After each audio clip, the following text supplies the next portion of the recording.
Yun mga travelers, and welcome back na naman dito sa ating channel. Panibagong vlog na naman tayo mga travelers. Ngayon ay siyempre rest day. Papalitan natin ng oil itong ating differential ng ating chariot mga travelers. Siyempre maraming nagtatanong sa atin kung paano ba ito pinapalitan, kung anong gamit yung ginagamit dito, anong tools. So ito mga travelers, yung tools na ginagamit dito, close na 22 and close din na 12. Yan yung ginagamit natin dito sa baba. Okay, alis dyan. Alis dyan, baka masakit ka dyan. So, nandito yung drain plug sa baba. Yung mga travelers, makikita nyo. Ito yung sa drain plug nya. Ito naman yung sa papasok ng oil. Yung papasok ng oil. Alis dyan, mauntog ka dyan. So, ito yung rinse natin na gamitin, tools. Yan. Okay, so syempre unahin natin bukas tong bubuksan natin una yung malaki. Alas dyan, day. Uunahin natin tong malaki. Yan. Ganyan mag-open yung mga travelers. Lagi inuuna tong sa malaki bago yun sa baba para magkaroon na ng hangin sa loob, pressure, para diretso na yung oil pagka papalitan natin. Yeah. Minsan may mahigpit ito na minsan mahigpit siya, minsan depende rin sa pag higpit guys, no? So meron itong rubber sa loob. Hey pa. Yan. So ito yung ating drain plug, yung ating bolt dito sa papasakan ng oil. So kapag yung differential nyo maugong, ako na, wag na. Nagagamitin ko pag maugong yung inyong differential, ibig sabihin wala na pong oil yan. Yan, so gagamitin natin na oil itong Valvoline na gear oil. Ano gagamitin mo dito sa coconut? Nilalagay ko dito. Yan, number 90 lang mga travelers yung required. Huwag na kayo nalagpas ng 90. Kasi masyado nang malapot yan. So ito, traveler sticks natin bubuksan itong maliit. Yan. Next tong maliit na nasa ibaba nya. So yan po yun. Number 12 po yung tools dyan. So pili natin paluharin. Yan. Meron siyang rubber mga traveler. So ito, Hirap na isang para hindi tumagas yung oil. Papa, isang wrench. Yung ginagamit ko Hirap ako. Ay, makulit. Saglit lang. Yan, so napakalambot niya.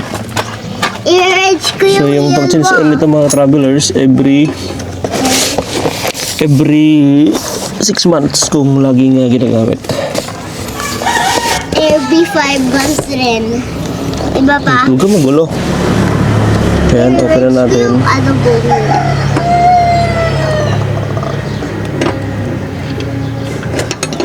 Ayan, malinaw pa napakalinaw pa ng ating oil mga travelers. Yan, pagka inuna kasi natin open itong kanyang nasa taas, diretso na baba yung oil, hindi siya pigil. Unlike dun pagka inuna mo yun, medyo pigil pa. Ayan. Ang sukat dito guys, pwede rin 1 liter, pwede rin 800 ml. Ang sukat ng oil na ilalagay natin dito sa ating differential. Ang ginamit ko na oil dito, ang una ay Petron. Ito, pero ngayon ay Valvoline. Titingnan ko rin yung ibang oil kung saan mas maganda. Papa, Yan. saglit lang. Mga 10 minutes yan mga travelers. Ang daming naman pa na. Ay, pa. Yung iba inuubos nila 1 litro. Pwede naman. Pupuna na yung ating lagayan.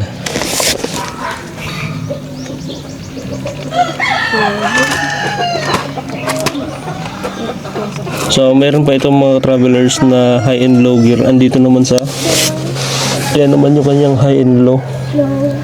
Number 90 din yan mga travelers. So same lang din dun sa kanyang atras abante din. Ang dami parang laman, oh. 1 litro talaga yung laman niya.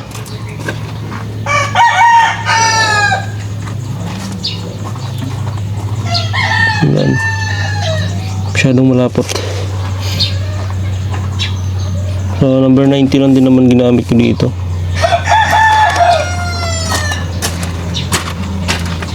Bagong-bago pa yung oil natin, mga travelers.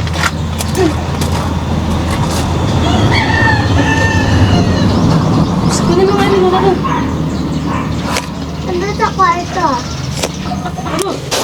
Ayan mga travelers, umapaw na oil natin. Kulang yung kalahating lang buko. Yan, marami pang nalabas na oil dun sa ating. Okay lang yan. Ang diskarte nito mga travelers, ito, may gagawin tayo guys para mas mabilis maubos itong oil niya. So ito yung mga pangilalim niya, matibay itong mga travelers, nakamolye, kaya naka-suspension kasi passenger type to. Kaya naka-stabilizer yung kanyang yung ilalim. Ganda, galing yung pagka-set up nitong Lucy. Yan, ito rin yung dito sa gilid. Kaya nga lang, problema, kinalawang pambilis kalawangin to, kailangan to pinturahan. Repaint ulit ang mga pangilalim niya mga travelers para mas tumagal. Anti-corrosion yung ganda dito. Tara, may gagawin tayo para mas mahulog, maubos yung langis niya mga travelers. Tara, let's go.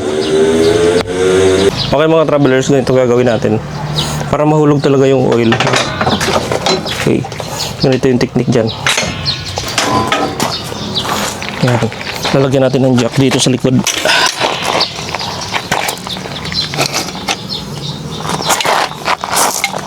Okay, lalagyan natin yung jack dun mga travelers para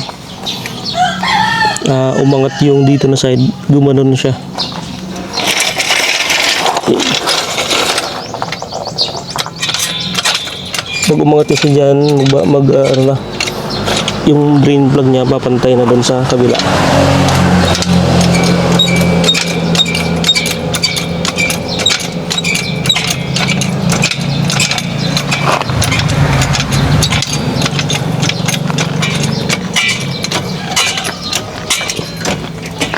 Yan, malakas na yung tagas ng oil.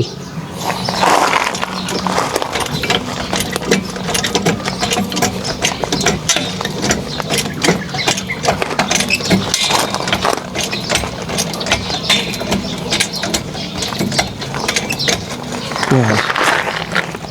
Yan ang lumakas daw.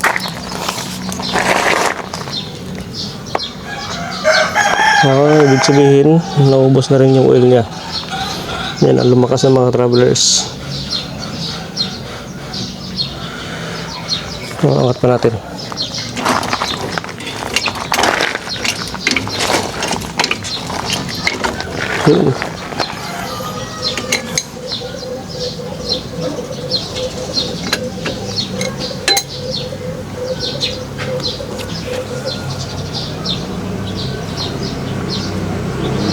Pag naubos na yung mga travelers, tsaka natin siya i-release.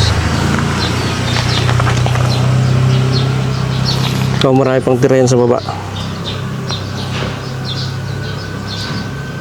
So yun mga travelers, no? Ubos na drain itong oil at ilalak na natin yung kanyang drain plug.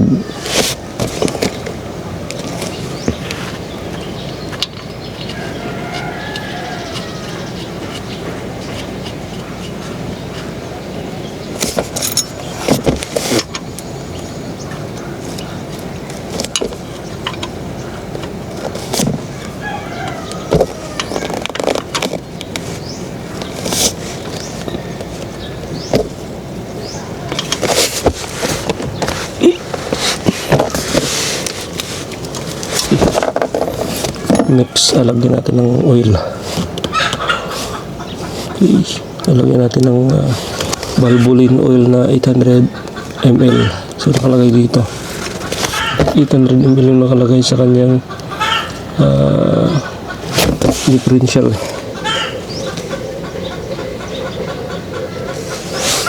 Okay.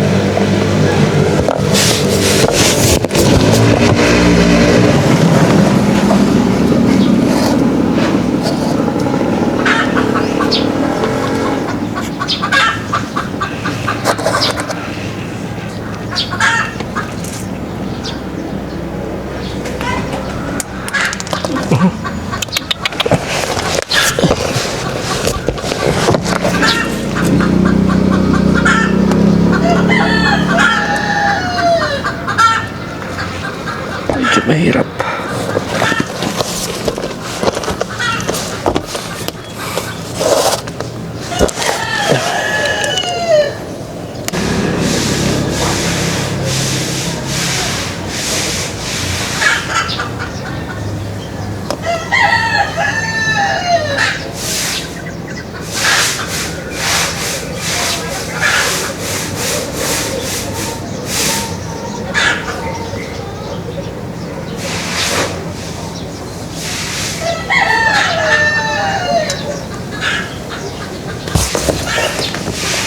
Yun, okay mga travelers. Tumagas na. Wow.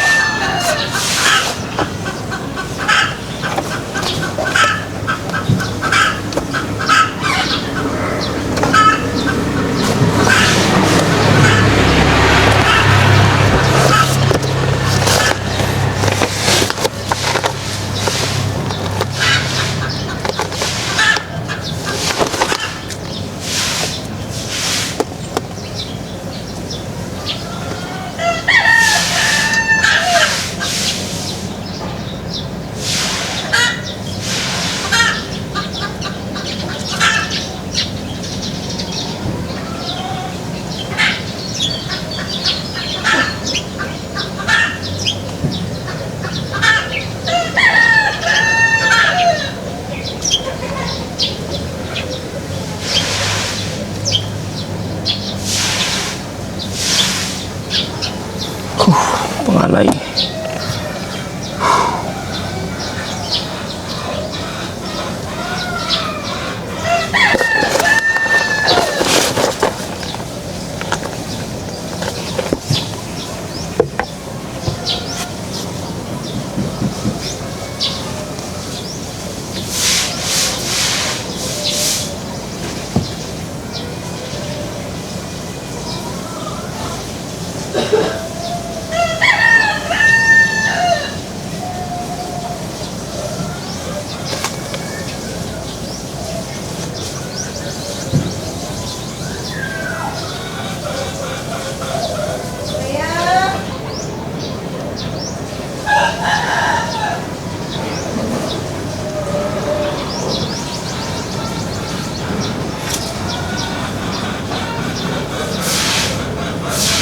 Ayun mga travelers, so malapit na rin maubos itong oil. Yan nilagay natin, tandaan nyo, number 90 lang yung oil na nilagay natin dito, recommended.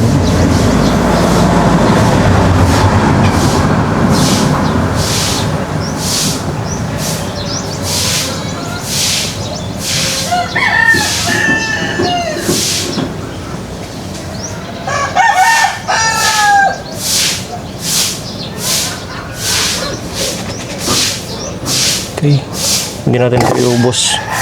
Bali 800 ml lang.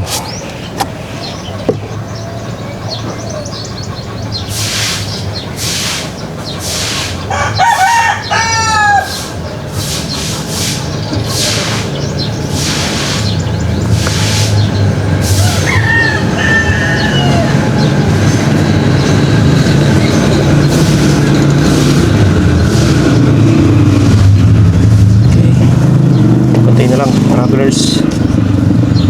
Ayan mga travelers, matapos nating malagyan ng oil, tatakpan na natin yung kanyang pasukan ng langis. Ayan, so malinis naman. Number 22 yung tulos na ginagamit dito.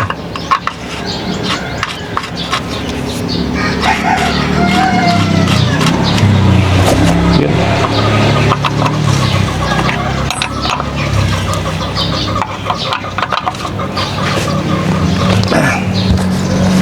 Ay mga travelers, pagka maugong yung differential niya, masyado ng sobrang lapot na ng oil na nandito, kaya umuugong mga travelers, or kulang sa oil, kaya umuugong itong kanyang differential.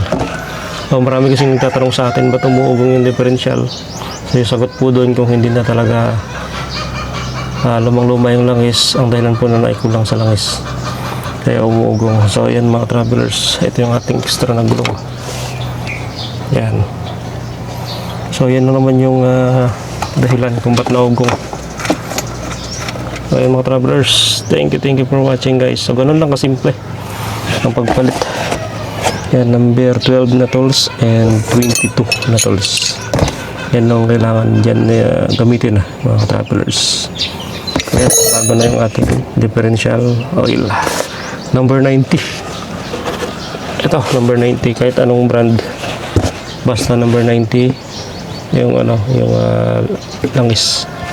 Okay, ang ginamit natin ay Valvoline mga travelers. Medyo may kamahalan lang to. Okay guys, thank you for watching guys.